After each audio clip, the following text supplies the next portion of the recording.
नमस्ते दोस्तों, स्वागत है आपका। फिर लेकर आए हैं एक जोरदार मज़ेदार कहानी। काला या सफ़ेद। बहुत समय पहले की बात है।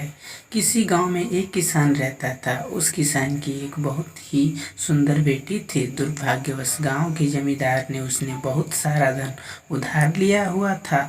जमींदार बूढ़ा और कुरूप था। किसान की बेटी को देखकर उसने सोचा कि क्यों न कर्जे के बदले किसान के सामने उसकी बेटी से विवाह का प्रस्ताव रखा जाए। जमींदार किसान के पास गया और उसने कहा, तुम अपनी बेटी का विवाह मेरे साथ कर दो, बदले में मैं तुम्हारा सारा कर्ज माफ कर दूंगा। जमींदार की बात सुनकर किसान और किसान की बेटी के होश उड़ गए। तब जमींदार ने कहा, चलो गांव की पंचायत के पास चलते हैं और जो निर्णय वे लेंगे हम दोनों को ही मानना होगा। वो सब मिलकर पंचायत के पास गए।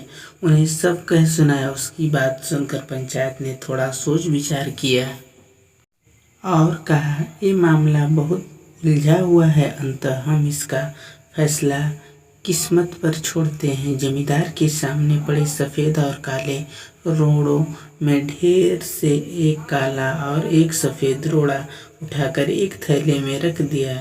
फिर लड़की बिना देखे उस थैले में से एक रोड़ा उठाएगी और उस आधार पर उसके पास 3 विकल्प होंगे। अगर वो काला रोड़ा उठाती है तो उसे जमींदार से शादी करनी पड़ेगी और उसके पिता का कर्ज माफ कर दिया जाएगा। अगर वो सफ़ेद पत्थर उठाती है तो उसे जमींदार से शादी नहीं करनी पड़ेगी और उसके पिता का कर्ज भी माफ़ कर दिया जाएगा। तीसरा, अगर लड़की पत्थर उठाने से मना करती है तो उसके पिता को जेल भेज दिया जाएगा। पंचायत के आदेशानुसार जमींदार झुका और उसने 2 रोड़े उठा लिए।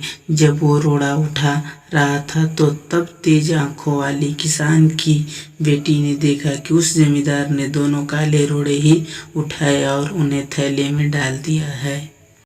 लड़की इस स्थिति से घबराए बिना सोचने लगी कि वो क्या कर सकती है। उसे 3 रास्ते नजर आए।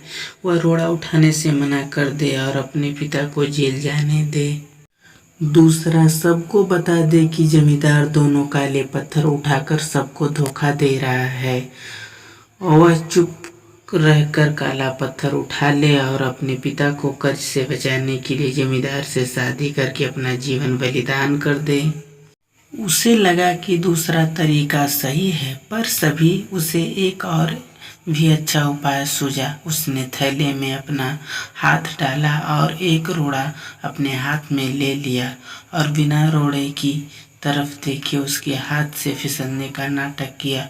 उसका रोड़ा अब हजारों रोड़ों के ढेर में गिर चुका था और उसमें ही कहीं खो चुका था।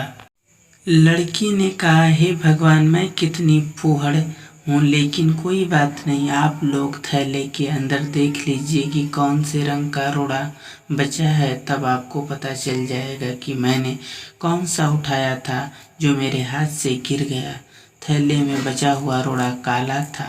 सब लोगों ने मान लिया कि लड़की ने सफ़ेद पत्थर ही उठाया था। जमींदार के अंदर इतना साहस नहीं था कि वो अपनी चोरी मान ले। लड़की ने अपनी सोच से आरंभ को संभव कर दिया।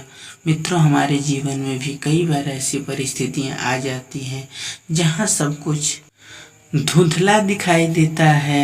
हर रास्ता कामयाबी की ओर जाता महसूस होता है, पर ऐसे समय में यदि हम परंपरा से हटकर सोचने का प्रयास करें तो उस लड़की की तरह अपनी मुश्किलें दूर कर सकते हैं। अगर यह कहानी आपको अच्छी लगी तो ज़रूर सब्सक्राइब करें हमारे YouTube चैनल अनूप हिंदी कहानी को। आप लोगों का प्यार ही हमें ऐसी ऐसी कहानियाँ बनाने पर मजबूर कर देता है।